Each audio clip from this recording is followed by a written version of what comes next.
Hi everyone, the Island Stack here. Welcome to another video.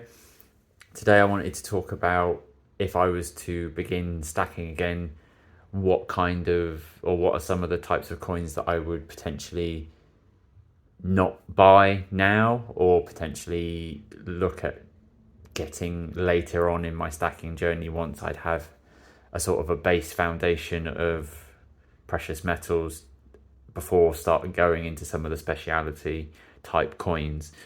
So it's just going to be a list of the things that I would avoid to start with anyway. So I'll start with a couple of the silver ones. So high premium, numismatic coins.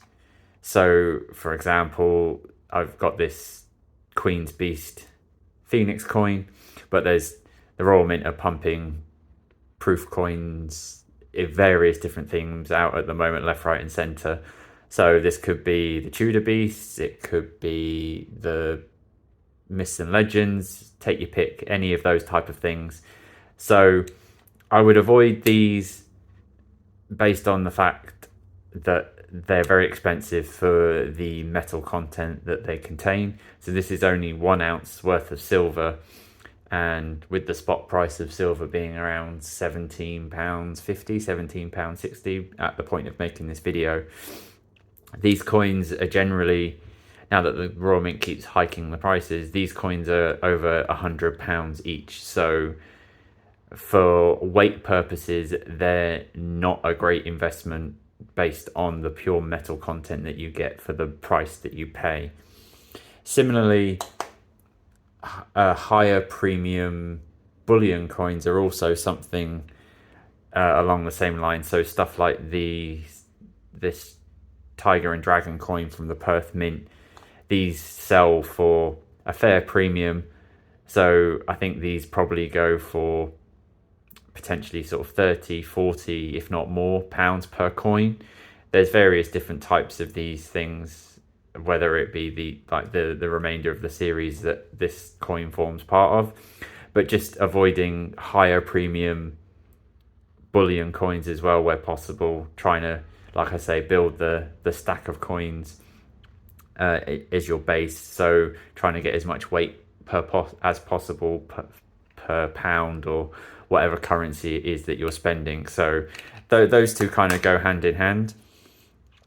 Similarly, graded silver coins, so stuff like this one I purchased myself and then got graded subsequently from purchasing it.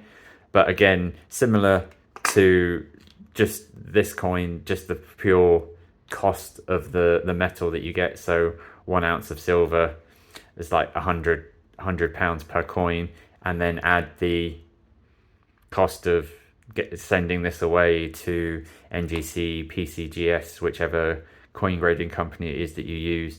You're then adding another £30 on this coin before, if you were to sell it, that you have to try and make back. So unless you can find these dirt cheap, some of them seem to be going a lot under the retail price when these were released on stuff like eBay or some of the coin auctions.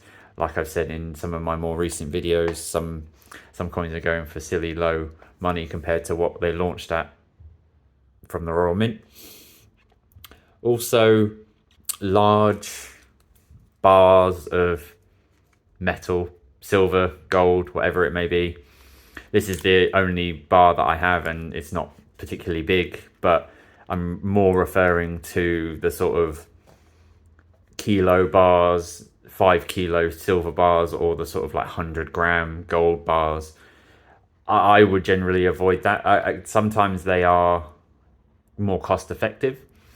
You get more weight per pound that you spend, but trying to sell big amounts or big volume items can be difficult at the other end. And the other thing with bars that I find is, with coins, these are CGT exempt.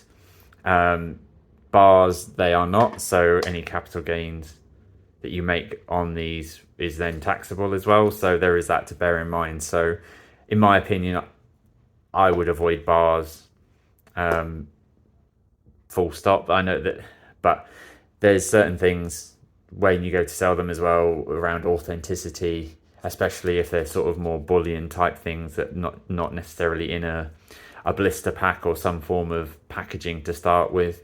There can be questions raised with regards to its authenticity. Same sort of thing applies to gold coins. So, for example, proof gold coins like this Sovereign or any other proof gold coin, you're going to be paying a massive premium for the metal content that are in these coins. So this coin, when it was released, was £585, I think, compared to a standard Sovereign at the moment, which is probably around 375. So you see the price difference. So you can near enough get two bullion sovereigns for the price of this one proof. So same story with the silver proofs as to the gold proofs. Another thing as well that I've seen up for sale is stuff like bullion sovereigns, for example, like this 2022 Sovereign, but that has been graded. So it's just a bullion coin that someone sent off to one of the graders, and it comes back as a MS70 or MS69 for whatever.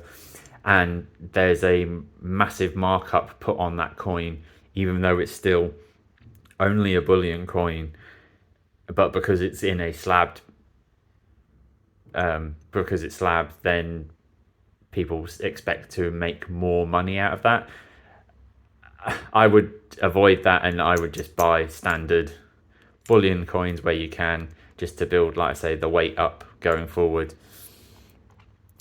And one final thing as well that I would probably avoid, I've noticed that the Mint's doing a lot of this recently, so just let me get this open. I had a page set up. Hopefully you can see this okay. So stuff like these sets that the Royal Mint keep releasing, so like a 3-coin Sovereign set or a House of Windsor set, that in my mind are an absolute massive premium for what they are. So this 3 Sovereign set here, so £1,900 near enough for 3 Sovereigns.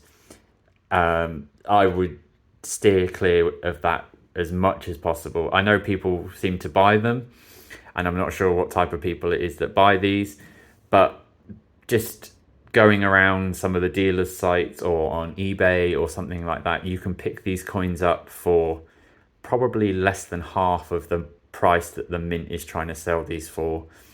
I know Backyard Bullion did a video on this specific set here, this House of Windsor set. It has come down in price by £3,000. I think it was up at 47,000 when he made his video. I don't know if that's just due to the spot price of gold dropping, but again, this is another example.